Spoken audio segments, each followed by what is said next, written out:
Yeah, we played pretty well, and you know, we got ahead of the game early on. We made I thought, quite a brave decision to bat first. It was the right one, but you can make the decision to bowl. The overheads there and a little bit of drizzle, but the wicket was certainly quite dry, and we thought the fourth innings would be harder than the first innings. Even with that, the cloud hung around a bit longer than we thought it was going to. But to get 430 on that wicket, obviously credit to Joe in particular and the guys. And then the way we went about our business the other 2.5 days with the ball was fantastic. It'd be wrong to single out anyone if I'm being brutally honest. The guys, all five of our bowlers were brilliant. Relentless on that wicket. We knew there'd be something in there on and around our stump if we were good enough to hit that, and they were.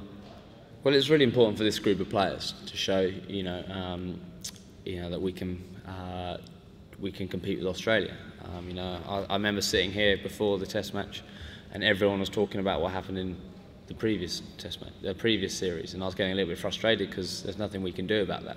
But it's, as a group of players, to come and start the series well is important, because it shows that if we do the basics well and we play with that kind of attitude, then we can put Australia under pressure. It's not going to work every time, and I'm sure Australia will bounce back and put us under pressure at certain times. But if we can go out there and show off our talent, we keep talking about that, and have the guys to go out and express it, then we're a dangerous side.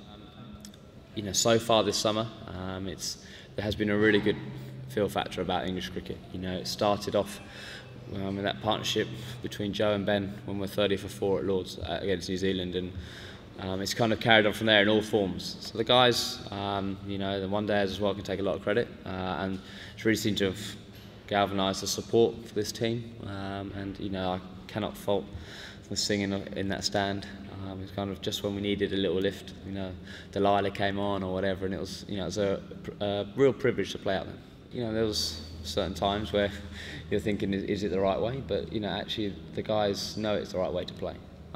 There's always going to be times in the series where we are going to have to suck it up a little bit, and we're going to have to, you can't always play that way. Last hour of the day, if you're an opening partner and all that kind of stuff. We all know the times where, but if there are times to get on the front foot, it is important. Well, I think I don't quite know, where it started, but it's all speaking about showing off our talent to people. That's why we've been selected for England. That's why we're possibly the best players in the country. Certain people might have different ideas, but it's certainly the top tier of it. And there must be a reason we got there, and we want to show off.